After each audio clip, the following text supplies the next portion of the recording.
Você é um bom negociador? Você sabe que essa habilidade faz diferença na hora de conseguir um bom emprego ou então aumentar o salário. E para se sair bem, é fundamental também conhecer bem a si mesmo. No meio de tanta gente no escritório, como mostrar diferença? Como convencer seu chefe de que você merece uma promoção ou aumento? Para ter sucesso, é importante conhecer bem nossas qualidades e, claro, usá-las a nosso favor. O profissional brasileiro vem deixando a desejar na hora de lidar com seus superiores. Uma pesquisa recente mostrou que nós temos a maior porcentagem no mundo em medo e insegurança ao negociar. Para alcançar os objetivos profissionais, é preciso ter convicção quanto às habilidades, até para recusar propostas que não são atraentes. Isso vale para conseguir uma vaga de emprego, aumento de salário, promoção ou oportunidades de negócio.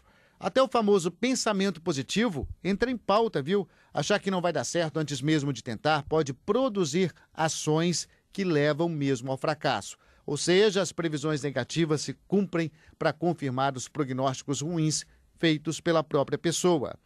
Entendendo o que leva a isso, como falta de preparo ou aptidão, pode ajudar a melhorar a performance em futuras negociações. Conhecer nossas limitações e, claro, os talentos pode fazer toda a diferença. Aqui no estúdio a gente recebe o Eduardo Ferraz, que é consultor em gestão de pessoas e especialista em treinamento usando como base a neurociência comportamental. Muito bom dia. Bom dia, Ana. Bom dia a todos. Então, explica pra gente, por que isso? Quais são os fatores que explicam o medo do brasileiro na hora de enfrentar o chefe, na hora de negociar salário, carreira? Bom, Ana, o mais interessante nessa pesquisa mundial, que incluiu 8 países, é a margem, os números dos brasileiros. Foi impressionante. A média mundial é de 6%. 6% das pessoas no mundo têm medo de negociar. 21% dos brasileiros nessa pesquisa têm medo de negociar. Quer dizer, um número enorme, 5 vezes mais quase, né? E o motivo é, na minha opinião, bem simples. É o tal do jeitinho brasileiro. Esse excesso de improviso, essa questão cultural do brasileiro, que vai improvisando em tudo, inclusive numa negociação, vai dar maus resultados. Quando você chega para negociar um salário, um aumento de salário, ou você chega para negociar uma promoção, sem argumentos claros, sem números mensuráveis, sem informações claras a respeito desse novo cargo, desse salário, a tendência é dar errado. O chefe vai te perguntar e falar, olha, me prova que você merece. Como a pessoa não se preparou, por causa do jeitinho, ela vai bater com a cabeça na parede. Vai ficar desmotivada, na segunda vez vai acontecer coisa parecida e esse medo vai aumentando. É o famoso círculo vicioso. Uma coisa leva a outra.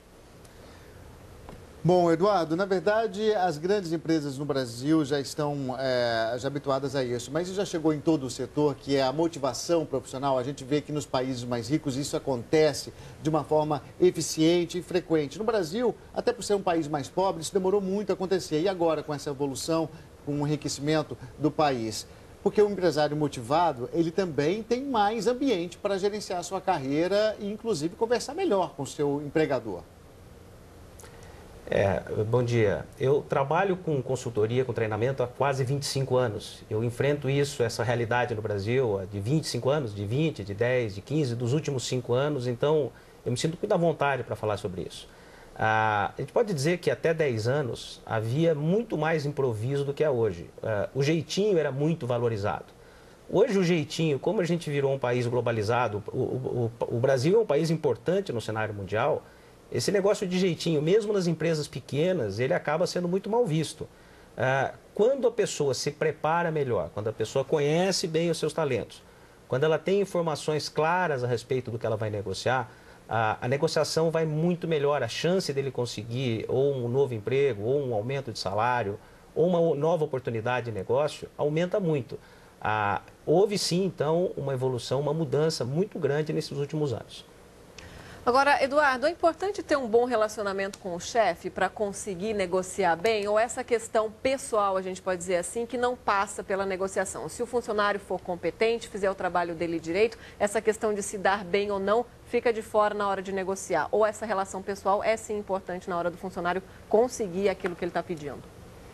São duas coisas importantes e complementares. Até por a gente estar no Brasil e o lado afetivo, o lado do relacionamento ser muito importante, é importante sim ter um bom relacionamento. É só que esse relacionamento não pode cair para o lado do compadrio, né? Da amizade, da forçação, do nepotismo. Quando você tem bastante qualidade técnica, quando você é bom naquilo que faz e ao mesmo tempo tem um bom relacionamento com o chefe, fica muito mais fácil negociar. Agora, o que está acontecendo na prática? As pessoas são contratadas pelos currículos que elas têm e elas são promovidas ou são demitidas por causa das atitudes. Ou seja, você entra numa empresa por causa do currículo, você é promovido, fica estagnado ou é demitido por causa das atitudes. Então, falta, por exemplo, não saber negociar direito, ter mau relacionamento com o resto da equipe, não vestir a camisa da empresa, ou ser muito indolente. Então, isso daí vai fazer uma diferença enorme na hora de negociar. Então, as duas coisas são importantes, mas, na minha opinião, mais importante até do que o relacionamento com o chefe é a capacidade, a habilidade técnica que a pessoa tem, primeiro, para fazer bem feito o que ela tem que fazer, e segundo, para negociar bem aquilo que ela faz de melhor. Eduardo, a gente já tem participação dos nossos assinantes. Agora quem pergunta é a Cláudia. Ela faz a seguinte pergunta: essa dificuldade de negociação acontece também na relação entre sócios? E aí eu também queria fazer uma outra pergunta para você. Quais são as características de um profissional que sabe se vender, um profissional com bom marketing? Bom, Ana, o que eu acho mais importante numa negociação, além da parte técnica, é o autoconhecimento. Quando a pessoa conhece bem os talentos que ela tem, ela sabe onde ela é boa, ela sabe onde ela faz a diferença. E ela também conhece os defeitos que ela tem. Olha, nisso aqui eu faço mal feito, ou eu não faço bem feito, ou então eu tenho dificuldade. Quando isso está claro para dois sócios, por exemplo, um é mais agressivo, é mais vendedor, o outro é mais técnico, mais voltado a tarefas do que a relacionamento, você tem muito menos conflito e é muito mais fácil negociar. Quando você não se autoconhece, você não conhece as suas qualidades, o sócio também não conhece, tá feito. Isso é o mapa do inferno, né? Quer dizer, vai dar briga, vai dar confusão, vai dar conflito. Então, uma boa negociação passa obrigatoriamente pelo autoconhecimento e pela análise das pessoas com quem você vai negociar. Eduardo, o Fernando faz uma pergunta também, vamos ver aqui no telão.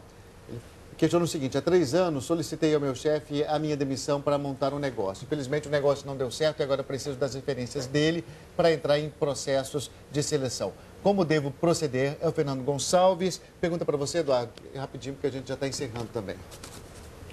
Bom dia, Fernando. Eu faria o seguinte: se você foi um bom profissional, se você fez um bom trabalho lá, com certeza ele vai lembrar de você. Se ele lembra de você, é absolutamente comum e é justo que você mande um e-mail ou ligue no celular dele, você trabalhou lá, e peça sim essa referência, de preferência por escrito. É uma negociação justa e é uma negociação fácil se você fez um bom trabalho nessa empresa. Eduardo, assunto muito bom, mas nosso tempo está se encerrando.